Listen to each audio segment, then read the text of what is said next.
Welcome to garam garam Bezawada రుచులు. ఈరోజు గోంగూర పలావ్ చేసుకుంటున్నామండి. గోంగూర పలావ్ ఎలా చేయాలో చూద్దాం. ముందుగా నేను గోంగూరని ఇలాగా ఆయిల్లో వేయించి పెట్టుకున్నాను. ఇది 4 డబ్బాలకండి. ఇది ఈ చిన్న కప్పు సరిపోతుంది, ఎందుకంటే పులుపు ఎక్కువ ఉంటుంది కదా. ఇది ఎర్ర గోంగూర అండి, తెల్ల గోంగూర కాదండి, ఇది ఎర్ర గోంగూర. ఈ డబ్బాతో 4 డబ్బాలు నేను రైస్ ముందుగానే కడిగి పెట్టుకున్నాను. మీకు కావాలంటే బాస్మతి రైస్ కూడా వేసుకోవచ్చండి. ముందుగా గిన్నె పెట్టుకొని కొంచెం నెయ్యి వేసుకోండి.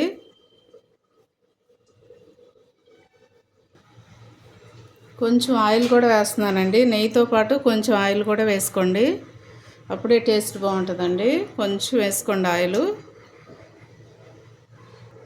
ఆయిల్ హీట్ ఎక్కిన తర్వాత ఇదిగోండి బిర్యానీ మసాలా వేస్తున్నాను నేను. చెక్క, మొగ్గ, యాలకులు, అలాగే స్టార్ పువ్వు వేసాను. ఇప్పుడు నేను ఉల్లిపాయ ముక్కలు సన్న సన్న కట్ చేసి పెట్టుకున్నాయి వేసేస్తున్నానండి. దానిలో కొంచెం కరివేపాకు కూడా వేసేయండి.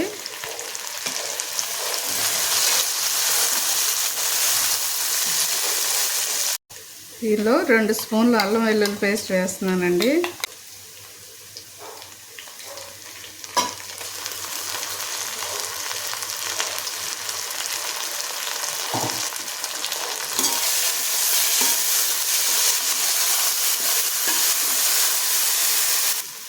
ఈ అల్లం వెల్లుల్లి పేస్ట్ గీలో అండి బాగా ఉడకాలండి. ఉడికితేనే ఈ పలావ్ బాగుంటుంది, గోంగూర పలావ్.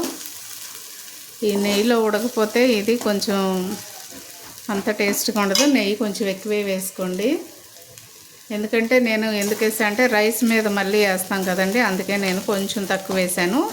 ఆయిల్ వేసాను, తర్వాత రైస్ ఉడికేటప్పుడు మళ్ళీ దాని మీద రైస్ మీద మనం కొంచెం నెయ్యి వేసుకుంటే పలావ్ బాగుంటుంది.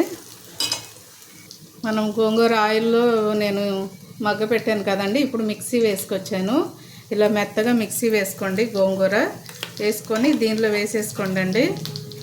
మీ రైస్ని బట్టి గోంగూర కూడా వేసుకోండి.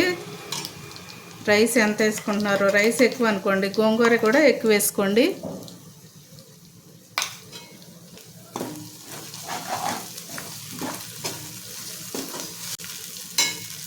దీనిలోనే తగిన పచ్చిమిర్చి కూడా వేసుకోండి.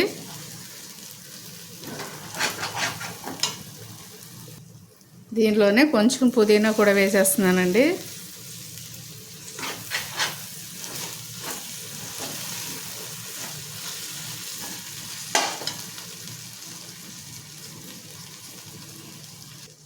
దీనిలోనే 2 టమాటా ముక్కలు కూడా వేసేస్తున్నానండి.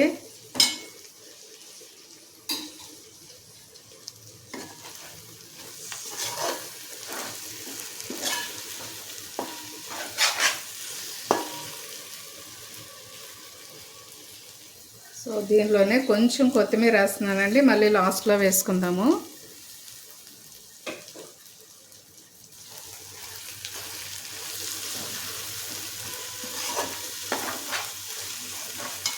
దీనిలో 1 స్పూను గరం మసాలా వేస్తున్నానండి, బిర్యానీ మసాలా.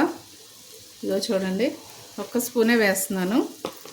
1 స్పూను ధనియాల పొడి వేస్తున్నానండి. ఓకే,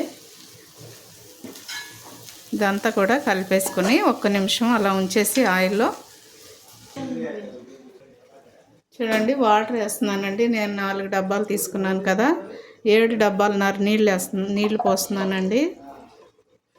ఇదిగండి 2, 1 పోసానండి, 3,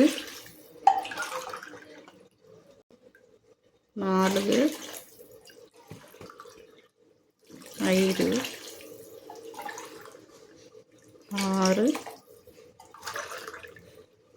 7 చూడండి. 1/2 డబ్బా పోస్తున్నాను. 8 పోయాలండి, కానీ 7:30 పోస్తున్నాను, ఎందుకంటే బాగుంటుంది. రైస్ కూడా పొడి పొడిగా ఉంటుంది. 1/2 డబ్బా తగ్గించే పోసుకోవాలి అండి. ఎసరు మరుగుతుంది కదా, దీనిలో రైస్ వేసేస్తున్నాను. ముందుగా కడిగి పెట్టుకున్నాం కదా, ఆ రైస్ వేసేస్తున్నాను. కనీసం బియ్యం 1 అరగంట అన్న కొంచెం నానాలండి, నానితేనే అన్నం స్మూత్గా ఉంటుంది ఈ పలావ్.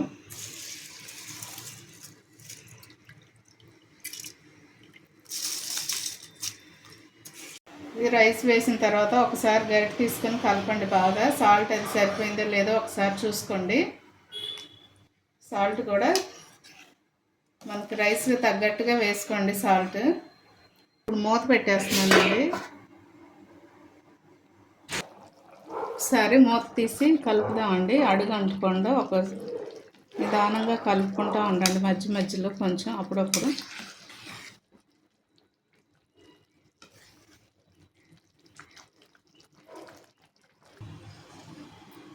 చూడండి పలావ్ రెడీ అయిపోతుందండి. ఇంకొక 5 నిమిషాల్లో అయిపోయింది కదా. ఇప్పుడు కొంచెం నెయ్యి వేస్తున్నాను నేను.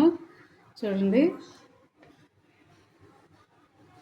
లైట్గా వేసుకోండి, ఎందుకంటే ముందు వేసాం కదండి, అందుకని లైట్గా వేసుకోండి.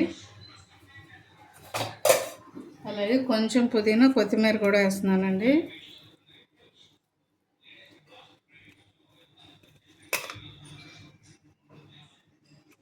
మూత పెట్టేస్తున్నానండి.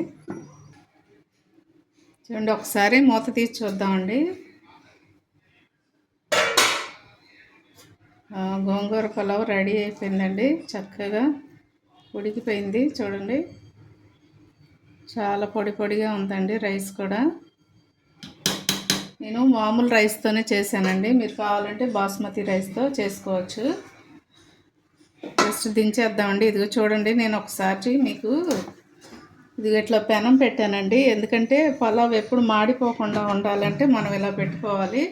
ఒకవేళ గిన్నె మాడుతుంది, కూర కూడానండి గిన్నె మాడుతుంది అనుకున్నప్పుడు మనం అలా పెట్టుకున్నాం అనుకోండి, అడుగంటకుండా మాడకుండా ఉంటుంది.